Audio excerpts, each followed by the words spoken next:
जय हिंद साथियों, स्वागत है आपका self study classes with Sumit Jain YouTube channel में। दोस्तों आज का वीडियो स्टार्ट करते हैं और ऐसी फनी ट्रिक लेकर के हम आए हैं और रोज आपकी सुबह 9:30 पर वीडियो होती है ना, लाइव हिंदी साहित्य की। तो आपको पता है कि फनी ट्रिक आपको हम प्रेषित करते हैं दोस्तों, ठीक है। तो जो भी हमारे नए साथी हैं वो चैनल को सब्सक्राइब कर लें, वीडियो को लाइक और शेयर अवश्य करना है, ठीक है।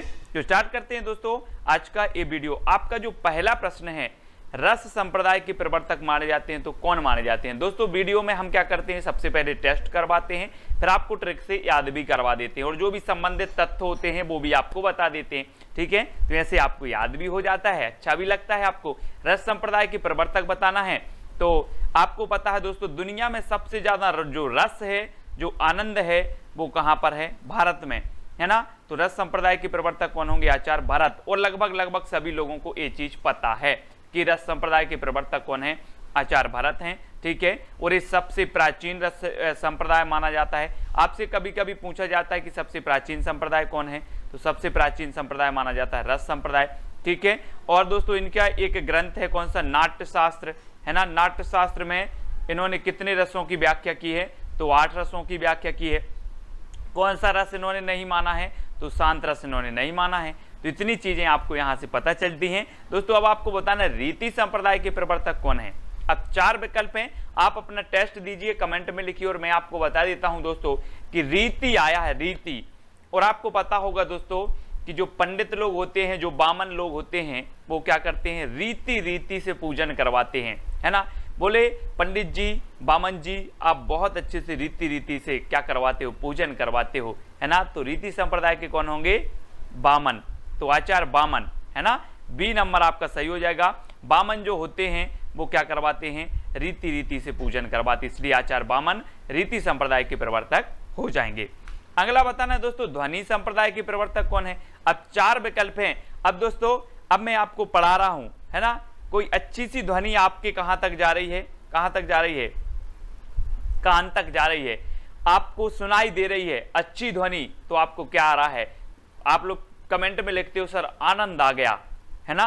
तो अच्छी ध्वनि अगर आप तक को सुनाई दे रही है तो आपको क्या आ जाता है, आनंद आ जाता है। क्या सुनाई दे रही है, ध्वनि सुनाई दे रही है और आनंद आता है, तो ध्वनि संप्रदाय के कौन हो जाएंगे, आनंद वर्धन, है ना। आनंद वर्धन यानी कि जो विकल्प नंबर आपका डी है वो बिल्कुल सही हो जाएगा। ध्वनि संप्रदाय के प्रवर्तक माने जाते हैं आनंद वर्धन, ठीक है। अगला है दोस्तों, अलंकार संप्रदाय के प्रवर्तक कौन है।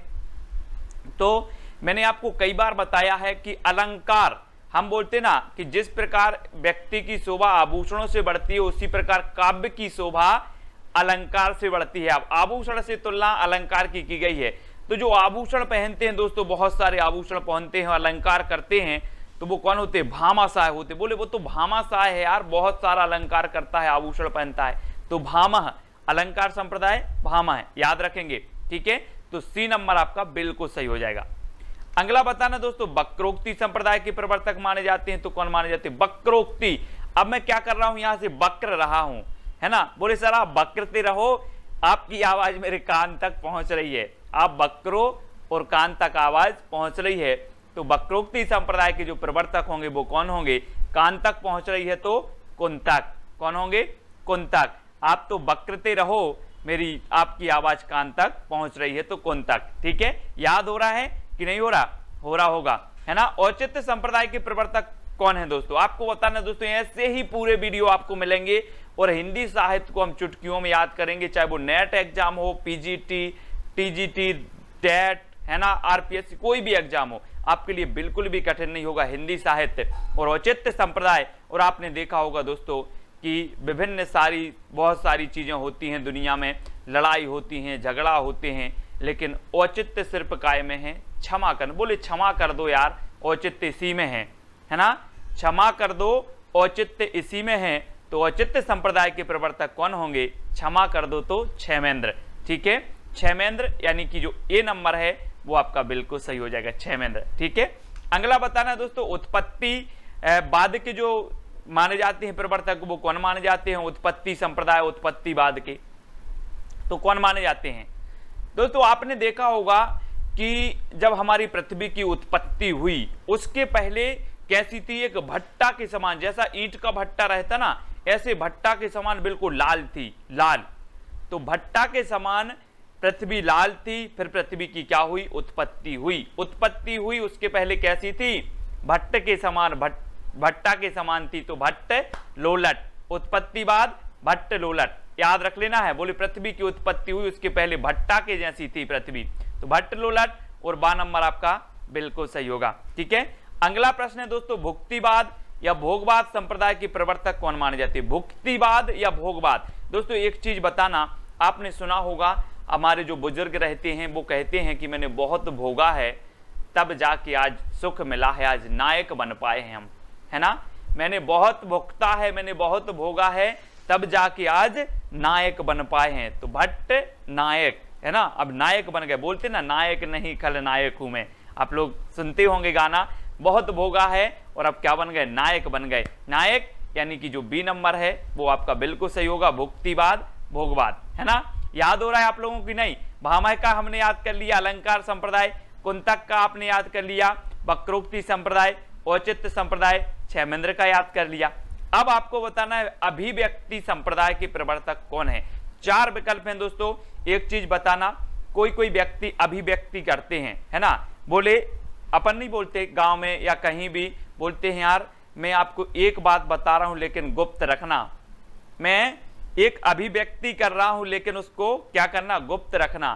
तो अभिव्यक्तिवाद के अभिनव गुप्त, है ना, अभिनव गुप्त। दूसरी ट्रिक इसी से क्या निकलेगी, जो अच्छी लगे याद कर लेना, कि जो अभिनय करते हैं वो अपनी अभिव्यक्ति करते हैं। जो अभिनय करते हैं, है ना, आपने देखा हो, बोले हम फिल्म में अभिनय करते हैं, वो अपनी क्या करते हैं, अभिव्यक्ति करते हैं। तो अभिव्यक्तिवाद अभिनव गुप्त। ठीक है, इस प्रकार से भी आप याद कर सकते हो। दूसरा दोस्तों, छायावाद के प्रवर्तक कौन माने जाते हैं? 4 विकल्प है। छायावाद आपने देखा होगा दोस्तों, आधुनिक काल का श्रेष्ठ युग माना जाता है छायावाद, और बहुत ही बढ़िया, है ना, इससे प्रश्न बनते हैं छायावाद के, और इसके प्रवर्तक कौन माने जाते हैं। दोस्तों आपसे अगर पूछूं अभी कि आपके ऊपर किसकी छाया है, तो आप तुरंत बोल दोगे सर मेरे ऊपर शंकर जी की छाया है, मेरे ऊपर शंकर जी की छाया है। तो छायावाद के प्रवर्तक कौन माने जाएंगे? जयशंकर प्रसाद। अब दोस्तों यहां से कई मतभेद हैं। कैसे मतभेद हैं कि देखो, जयशंकर प्रसाद को कौन मानते हैं? जोशी साहब। कौन मानते हैं? जोशी, यानी कि ईला चंद्र जोशी। इन्होंने जोश में आके जयशंकर प्रसाद को छायावाद का प्रवर्तक माना। अगर इस प्रकार से आता है कि छायावाद के प्रवर्तक कौन है, तो आपको टिक करना है जयशंकर प्रसाद। ठीक है, इन्हें कौन मानता है? अगर आपसे पूछा जाता है ईला चंद्र जोशी ने छायावाद का प्रवर्तक किसे माना है, तो जयशंकर प्रसाद। ठीक है, दूसरा दोस्तों, नंद दुलारे वाजपेयी। नंद दुलारे जो वाजपेयी हैं, इन्होंने छायावाद का प्रवर्तक किसे माना है, तो सुमित्रा नंदन पंत। ठीक है, और रामचंद्र शुक्ल ने, अगर आपसे पूछा जाए कि रामचंद्र शुक्ल ने छायावाद का प्रवर्तक किसे माना है, तो मुकुटधर पांडे को। ठीक है, तो ये सारे क्वेश्चन आपके क्लियर हो जाते हैं छायावाद के संबंध में। रामचंद्र शुक्ल ने मुकुटधर पांडे को, नंद दुलारे वाजपेयी ने सुमित्रा नंदन पंत को, ईला चंद्र जोशी ने जयशंकर प्रसाद को, और नॉर्मल आ जाए पूछा जाए कि छायावाद के प्रवर्तक कौन है, तो टिक करना है जयशंकर प्रसाद। ठीक है, इस प्रकार से आपको याद रखना है। अगला बताना दोस्तों, हालावाद के प्रवर्तक कौन है? 4 विकल्प हैं। अब हालावाद आया है तो आपको नहीं लग रहा कि हल्लावाद, हल्ला, और हल्ला कौन करते हैं? कौन करते हैं सबसे ज्यादा हल्ला? बच्चे करते हैं, बच्चन करते हैं। बोले सर बच्चे हल्ला करते हैं बहुत, तो हालावाद, हल्ला बच्चे करते हैं, तो हरिवंश राय बच्चन, है ना। आ नंबर आपका बिल्कुल सही हो जाएगा। सुमित्रा नंदन पंत को क्या कहा जाता है? प्रकृति के चितेरे कवि कहा जाता है। ये चीज भी आपको याद रखनी है। नेक्स्ट आपसे पूछा जाएगा दोस्तों, कैप्सूलवाद के प्रवर्तक कौन है? अब 4 विकल्प हैं, आपको उत्तर बताना है। फिर फनी ट्रिक में आपको बता रहा हूं दोस्तों कि आपने देखा होगा विभिन्न प्रकार के धर्मों में, सभी धर्मों में एक ऐसा कैप्सूल है, उस कैप्सूल का नाम है ओम। आपने देखा ओम जो कैप्सूल है दोस्तों सभी धर्मों में पाया जाता है, सभी मंत्रों में उच्चारण किया जाता है। तो कैप्सूल है, बोले बहुत ही अच्छा कैप्सूल है, सभी मंत्रों में होता है। तो कैप्सूल ओमकारनाथ त्रिपाठी, ओम बहुत ही अच्छा कैप्सूल है ना। तो ओमकारनाथ त्रिपाठी कैप्सूलवाद के प्रवर्तक माने जाएंगे। ठीक है, याद रखना। प्रयोगवाद के प्रवर्तक बताना है आपको। 4 विकल्प हैं, 2 सेकंड आपको दिए जाते हैं दोस्तों, है ना।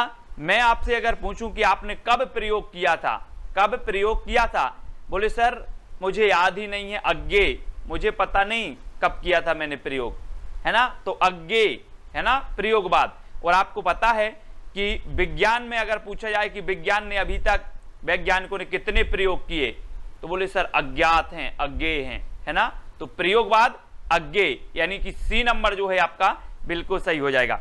अगला बताना है दोस्तों, अनुकरण सिद्धांत के प्रवर्तक माने जाते हैं तो कौन माने जाते हैं?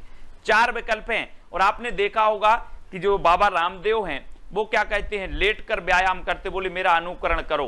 कैसे? लेट के, लेटो और अनुकरण करो, लेटो और अनुकरण। यहां पर देखो चित्र में बाबा रामदेव लेटो और यहां पर अनुकरण, बाबा देव का अनुकरण, लेटो, यहां लेटो बोला, लेट कर, तो लेटो क्या करना है, लेटो और अनुकरण करो, तो अनुकरण सिद्धांत के लेटो यानी प्लेटो, है ना, प्लेटो। अनुकरण सिद्धांत के कौन हो जाएंगे?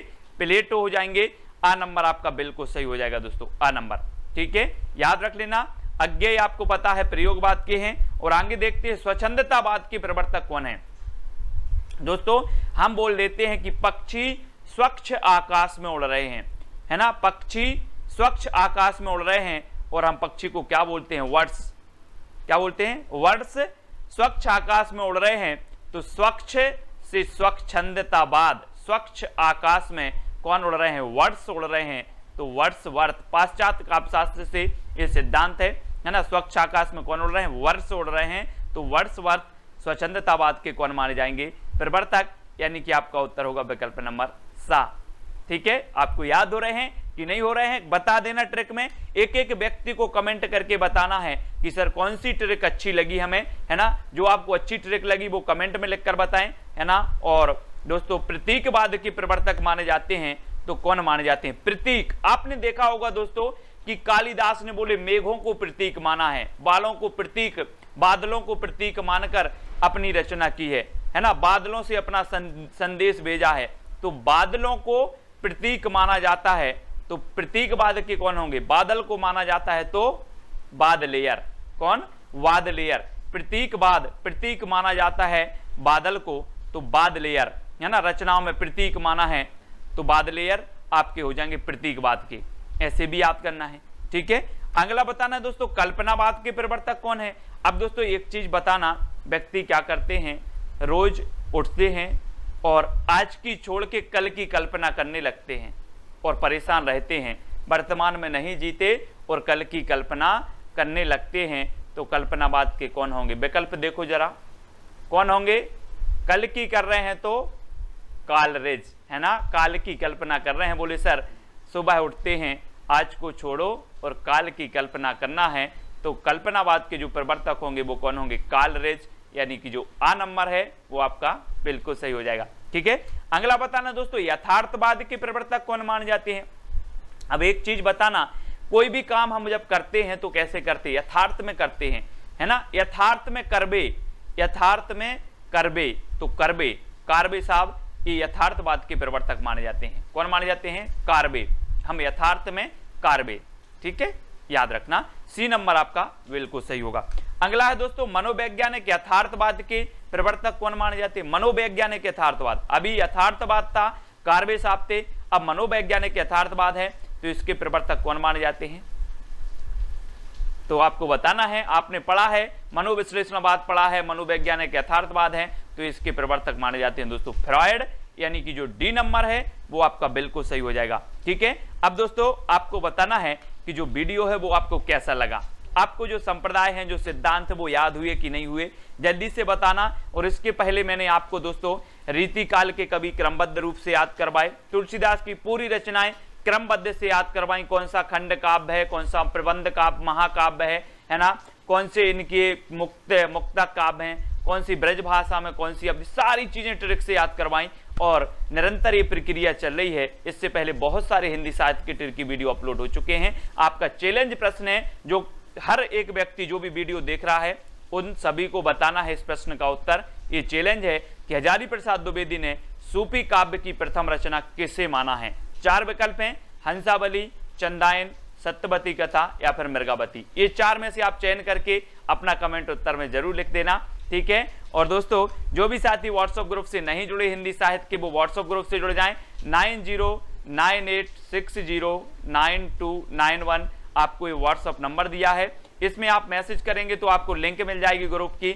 और टेलीग्राम ग्रुप है अपना दोस्तों, टेलीग्राम ग्रुप में आपको जुड़ना है, टेलीग्राम ऐप डाउनलोड करना है, उसमें सर्च करना है IAS स्टडी ट्रिक और ज्वाइन हो जाना है। ठीक है, वीडियो को सभी लोग लाइक और शेयर अवश्य करेंगे और कौन सी ट्रिक अच्छी लगी वो भी आपको कमेंट के माध्यम से जरूर बताना है। तो आज के वीडियो के लिए बस इतना ही। जय हिंद।